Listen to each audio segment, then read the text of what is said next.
एक ऐसा शहर जहां ट्रैफिक नियम तोड़ने पर चालान के रूप में सैलरी का एक हिस्सा ही ले लिया जाता है। इस शहर के लोग जुए, लॉटरी और कॉफी के बड़े शौकीन होते हैं। यहाँ बियर के लिए एक खास प्रतियोगिता रखी जाती है। इस शहर के बच्चे 7 साल तक माता पिता, फैमिली और दोस्तों के साथ खूब एंजॉय करते हैं। यानी नो स्कूल और यहाँ के लोग दुनिया के सबसे खुशहाल लोगों में शुमार हैं। पर ये शहर है कहाँ? दोस्तों, आज हम बात कर रहे हैं फिनलैंड के एक शहर की, हेलसिंकी। तो देर किस बात की, अपना सीट बेल्ट बांधे अच्छे से और निकलते हैं हेलसिंकी की शानदार और जानदार डिजिटल सफर पर। दोस्तों, फिनलैंड उत्तर पूर्वी यूरोप में स्वीडन, नॉर्वे और रूस से घिरा एक देश है। इसी खुशहाल देश का एक खूबसूरत, आकर्षक और शानदार सा हिस्सा है हेलसिंकी। ये शहर फिनलैंड की राजधानी होने के साथ साथ सबसे खुशनुमा शहर है, जो हरियाली, शानदार वास्तुकला और कमाल की पर्यटन स्थल के लिए पहचाना जाता है। साल 1812 में हेलसिंकी को फिनलैंड की राजधानी का ताज पहनाया गया था और ये जिम्मेदारी शहर आज भी बड़ी ईमानदारी से निभा रहा है। हेलसिंकी देश की कैपिटल सिटी होने के साथ साथ सबसे ज्यादा आबादी वाला शहर भी है, जहां 13,47,000 के लगभग लोग रहते हैं। धार्मिक नजरिए की बात करें तो शहर में ज्यादातर लोग ईसाई धर्म से हैं, हालांकि बाकी धर्मों के लिए भी यहाँ बराबर ही जगह है। हेलसिंकी फिनलैंड में सर्वोत्तम पर्यटन स्थल के रूप में भी देखा जाता है। देश में हर साल 12 से 13 लाख लोग घूमने के लिए आते हैं और आपको यकीन नहीं होगा, लेकिन इनमें से 8 से 10 लाख लोग हेलसिंकी को देखने की तमन्ना लिए यहाँ विजिट करते हैं। देश की चमक दमक को बढ़ाने में सबसे बड़ा सपोर्ट है व्हाइट ग्रेनाइट से बने बिल्डिंग्स का, जिनकी संख्या शहर में हजारों में है। इनकी वास्तुकला चमक के चलते हेलसिंकी को द व्हाइट सिटी भी कहा जाता है। हेलसिंकी फिनलैंड के सबसे खुशहाल शहरों में से एक के रूप में देखा जाता है, जहां रहने वाला हर नागरिक एक खुशहाल जिंदगी जी रहा है, स्पेशली बच्चे, जिनके ऊपर 3 साल तक पढ़ाई का कोई बोझ नहीं होता। जी हाँ दोस्तों, यहाँ 7 साल तक बच्चों को पढ़ाई से दूर फैमिली, दोस्तों के साथ जिंदगी एंजॉय करने के लिए रखा जाता है। और सिर्फ हेलसिंकी में ही नहीं, ये नियम पूरे फिनलैंड में है। दरअसल फिनलैंड का मानना है कि 7 साल तक बच्चे का मानसिक और शारीरिक विकास होता है, इसलिए अगर बच्चों पर किताबों का बोझ डाल दिया जाए तो वो पूरी तरह से प्रिपेयर नहीं होते। इसीलिए 7 साल तक बच्चों को फुल फ्री रखा जाता है। शायद यही वजह है जो हेलसिंकी का लिटरेसी रेट भी 99% से ऊपर आ चुका है, यानी 100%। इस शहर का हर युवा आज वेल एजुकेटेड होने के साथ साथ वेल सेटल्ड भी है, जिसका अंदाजा आप इनकी पर कैपिटा इनकम को देखकर भी लगा सकते हैं, जो है 49,005 US डॉलर से भी ज्यादा।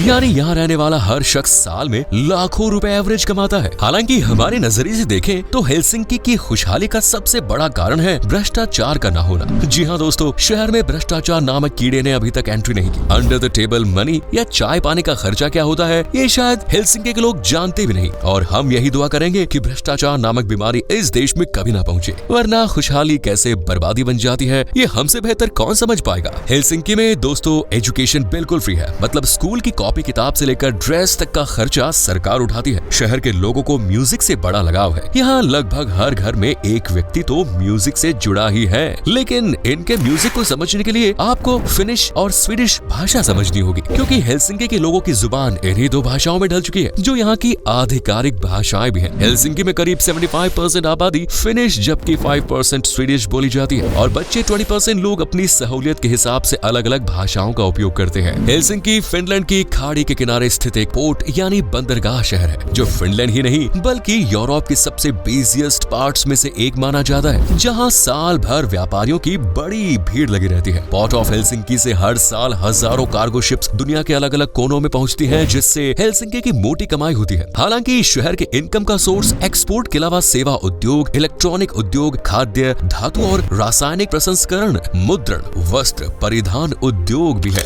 इन सब के अलावा शहर में अरेबिया पोर्सिलेन फैक्ट्री भी है, जो यूरोप की लार्जेस्ट पोर्सिलेन फैक्ट्रीज में से एक है, और इस फैक्ट्री के चलते हेलसिंकी को इंटरनेशनल लेवल पर भी पहचान मिल चुकी है। हेलसिंकी दोस्तों फिनलैंड का राजधानी शहर ही रही, बल्कि सांस्कृतिक, राजनीतिक, आर्थिक, व्यापारिक, एजुकेशन हब भी है। शहर में कई एजुकेशनल और रिसर्च इंस्टीट्यूट्स भी हैं, जहां हर साल लाखों लोग अपनी एजुकेशन और रिसर्च वर्क कंप्लीट करने के लिए पहुंचते हैं, और ज्यादातर लोग यहीं के होकर रह जाते हैं, क्योंकि हेलसिंकी रहने के मामले में दुनिया के बेस्ट शहरों में गिना जाता है। लेकिन इस शहर में बसने के लिए आपको यहाँ के रूल्स को फॉलो करना होगा। दरअसल हेलसिंकी के लोग कायदा कानून के मामले में बहुत स्ट्रिक्ट होते हैं। यहाँ आपको कोई ट्रैफिक रूल्स को तोड़ते हुए नजर नहीं आएगा, और अगर आपने ऐसी कोशिश की या सड़क पर तय लिमिट से ज्यादा स्पीड में गाड़ी दौड़ाई तो अपने पीछे पुलिस की गाड़ियों की लंबी कतार लगा पाएंगे, जो चुटकियों में आपके हाथ में एक लंबा चौड़ा चालान थमा देगी। लेकिन दोस्तों हेलसिंकी में चालान फिक्स नहीं बल्कि सैलरी के हिसाब से वसूला जाता है। जैसे अगर आपकी सैलरी है 10,000 तो इसके हिसाब से चालान बनेगा, और 1 लाख है तो उसके हिसाब से। यानी सैलरी का एक फिक्स हिस्सा चालान के रूप में जाता है। मतलब एक ही बार में सैलरी का एक हिस्सा गायब। ये शहर दोस्तों महिलाओं का बड़ा सम्मान करता है और इसका एग्जाम्पल है महिलाओं को मिला वोटिंग का अधिकार। दरअसल फिनलैंड यूरोप का पहला देश है जिसने महिलाओं को वोटिंग का अधिकार दिया। फिनलैंड के नक्शे कदम पर ही आज हेलसिंकी चल पड़ा है, जहाँ महिलाओं को हर तरह की आजादी दी जाती है। उन्हें पुरुषों जितने अधिकार दिए जाते हैं, क्योंकि शहर का मानना है कि एक समाज तब तक विकसित नहीं हो सकता जब तक कि उसमें महिलाओं को सम्मान और बराबरी का अधिकार ना दिया जाए। दिन हो या रात, सुबह हो या शाम, यहाँ महिलाएं बिंदास घूम सकती हैं, क्योंकि क्राइम नाम की चीज हेलसिंकी में जैसे तो है ही नहीं। यहाँ मर्डर, किडनैपिंग तो छोड़िए, लूट, रॉबरी, स्टॉकिंग जैसी घटनाएं भी कभी कभार ही देखने को मिलती हैं। फिर चाहे बच्चे हो या महिलाएं। ऐसा इसलिए भी है क्योंकि हेलसिंकी के लोग परेशानी में खड़े व्यक्ति की मदद के लिए जुट जाते हैं, फिर चाहे वो लोकल हो या विदेशी। शहर के लोगों की यूनिटी वाकई काबिले तारीफ है। ये अपने बिजी शेड्यूल में से एक वक्त तो ऐसा निकालते हैं जो सिर्फ फैमिली के लिए रिजर्व हो, और फिर पूरी फैमिली एक साथ बैठकर मस्ती करती है, खाना खाती है और दूध पीती है। दरअसल शहर के लोगों में दूध पीने का अलग ही क्रेज है। दूध के साथ साथ ये लोग कॉफी के भी तगड़े वाले लवर हैं। यकीन से परे हैं, लेकिन हेलसिंकी में प्रति व्यक्ति सालाना 12 किलोग्राम तक कॉफी गटक जाते हैं। और बियर पीने के लिए तो यहाँ एक विशेष प्रतियोगिता रखी जाती है जिसे द कैरिंग वाइफ कंपटीशन कहा जाता है। इस कंपटीशन में पति अपनी पत्नी को कंधे पर बिठाकर दौड़ लगाता है और जीतने वाले को पत्नी के वजन के बराबर बियर दी जाती है। हेलसिंकी की संस्कृति को समझना हो तो एक बार सोना जरूर जाना चाहिए। सोना एक तरह का पार्लर होता है जहाँ लोगों को स्पेशल वार्म मसाज दी जाती है, जिसके बाद लोग काफी रिलैक्स फील करते हैं। शहर में सोना इतना फेमस है कि लोगों के घरों में भी सोना है। दोस्तों हेलसिंकी के लोगों को लॉटरी पर बड़ा यकीन होता है, जबकि जुए का शौक तो यहाँ हर घर में वायरस की तरह फैल रहा है। लोगों को जब भी मौका मिलता है वो लॉटरी और जुए के शौक को पूरा करने के लिए निकल पड़ते हैं। यूं तो आपने दुनिया भर के एयरपोर्ट्स देखे होंगे, लेकिन हेलसिंकी के एयरपोर्ट की बात ही निराली है। दरअसल हेलसिंकी एयरपोर्ट पर आपकी भाषा का ख्याल रखा गया है। यहाँ कई भाषाओं में साइन देखने को मिलते हैं जो विदेश से आने वाले पर्यटकों की मदद करते हैं। बात इतिहास की करें तो 1550 में हेलसिंकी की स्थापना हुई और संस्थापक थे स्वीडिश राजा गुस्ताव प्रथम। हेलसिंकी की नींव राजा गुस्ताव ने फिनलैंड के दक्षिणी व्यापार को मजबूत करने और रेवल के कॉम्पिटिटर के रूप में की। रेवल यानी आज का टालिन, जो उस वक्त व्यापारिक दृष्टि से बहुत मजबूत शहर होता था। हालांकि तब शहर को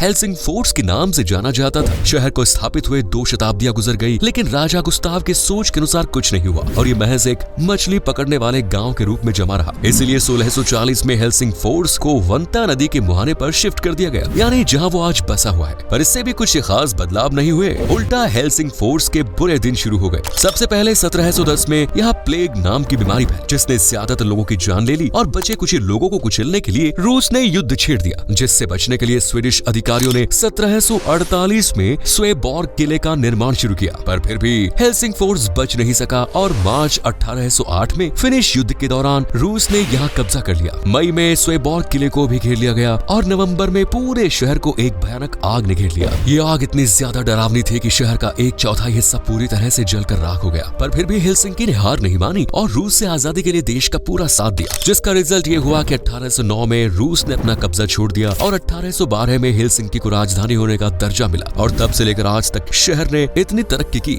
कि फिनलैंड भी हैरान है। चलिए अब आपको हेलसिंकी के कुछ खास जगहों की सैर करवाते हैं, जैसे सेंट निकोलस चर्च, जो यहाँ का सबसे बड़ा गिरजाघर है या चर्च। कहते हैं कि यहाँ जो भी मुराद मांगो वो जरूर पूरी होती है। अगर आप दुनिया की सबसे महंगी शादी करना चाहते हैं तो इसी चर्च में कर सकते हैं। दूसरी जगह है कॉपटोरी बाजार, जो मछलियों का सबसे बड़ा मार्केट है। यहाँ आपको हर प्रजाति और हर साइज की मछली मिलेगी, लेकिन यहाँ से मछलियाँ खरीदना थोड़ा महंगा पड़ सकता है, क्योंकि ये शहर का सबसे महंगा मार्केट भी है। इसीलिए कॉपटोरी बाजार से मछलियाँ खरीदनी है तो जेब भारी करके आए। नेक्स्ट इज हेलसिंकी चिड़ियाघर। अगर आपको किसी आइलैंड पर सबसे बड़ा चिड़ियाघर देखना है तो ये तमन्ना हेलसिंकी में पूरी हो सकती है, क्योंकि हेलसिंकी चिड़ियाघर किसी आइलैंड में मौजूद सबसे बड़े चिड़ियाघरों में शुमार है। यहाँ जाने के लिए आपको नाव की सवारी करनी होती है और ये एक्सपीरियंस बहुत मजेदार होता है। इस चिड़ियाघर में आपको दुनिया भर के रंग बिरंगे छोटे बड़े शांत शरारती पक्षी देखने को मिलेंगे, जिनकी सुंदरता में खो जाने को जी चाहता है। अगला है लिन्नानमाकी पार्क, जो हेलसिंकी का सबसे बड़ा पार्क है, जबकि फिनलैंड सहित यूरोप के सबसे बड़े पार्क्स में शुमार किया जाता है। ये पार्क अपनी खूबसूरती के लिए जाना जाता है।